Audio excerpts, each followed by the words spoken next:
মাম্মা এখন কি করছে আমি সেটা তোমাকে দেখাচ্ছি। ও ভাত খেলো, ভাত তো খায়নি, যেহেতু আজকে পনিরের তরকারি করেছিলাম ওই জন্য একদম খায়নি। পনির খেতেই চাইছে না, ফেলে দিচ্ছে খালি মুখ থেকে বের করে, ওই জন্য ভাতটাও খায়নি ঠিক করে। তো এখন আমি ওকে একটা কলা খাওয়াচ্ছি, তো এটা খেয়ে যদি একটু পেটটা ভরে। নাও কলা খেলো, একটু খাও। নিজে খাবে? আচ্ছা খাও খাও খাও, খেয়ে নাও খেয়ে নাও। ভালো, টেস্টি টেস্টি নাকি?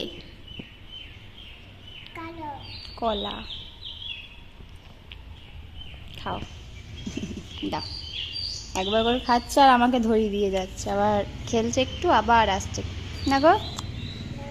তো আজকে আমি বাড়িতে পুরোই একা, কারণ এখন কেউ নেই। সৈকত তো ডিউটি গিয়েছিল, মর্নিং ডিউটি, তো ফোন করে আমাকে বলল যে ও একদম রাত্রিবেলায় আসবে, আন্টি নেই বাড়িতে। আর পাশের বাড়িতে যারা থাকতো তারাও আজকেই বাড়ি গিয়েছে, তো ওরা এখন আসবে না 15-20 দিন। আর এখন আপাতত আমি একা, তো এই তো একটু কলাটা ফেলে দিচ্ছে।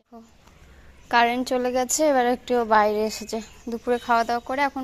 এখন 4টে 4:30 বাজে, এখন একটু বাইরে এলো আর আমিও এলাম। কারেন্ট চলে গেছিল, ও ঘুমটাও ভেঙে গেল, তো এই যে একটু বাইরে এলাম।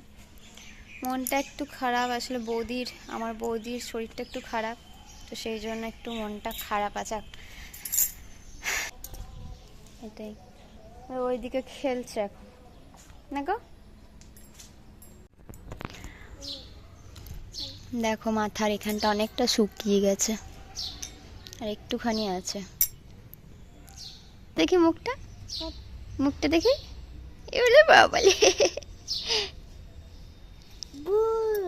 এটা পাতা,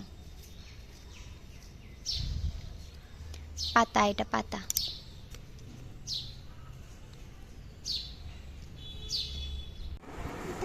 তো এই যে এখন মাম্মার জন্য একটু ওটস করলাম।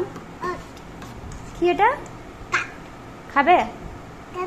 আচ্ছা খাবে, তোকে এটা খাওয়াবো, দেখি খাই নাকি। আগের দিন তো খেয়েছিল মোটামুটি।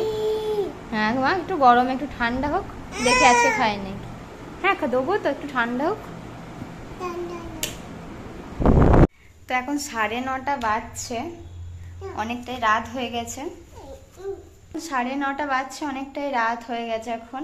তো এখন এই যে মাম্মা এখানে বসে আছে, তো এখন আমি কি করছিলাম দেখাচ্ছি। এই যে এটা আমি বানালাম এখনই। এই ঘটগুলো বাসার বাড়িতে ভাবি দিয়েছিল, বলেছিল যে তুমি তো অনেক কিছু করো, যদি কিছু করো এটার মধ্যে তো নিতে পারো। তো আমি বললাম ঠিক আছে, তো এইটা বানালাম। এবার এখানে কিছু রাখা যাবে এর মধ্যে, তো এটাই বানাচ্ছিলাম এতক্ষণ থেকে। আর মাম্মা এখানে বসে আছে কোলে। তো ওকে আবার খাওয়াবো, চলো টাটা করে দাও, টাটা, গুড নাইট।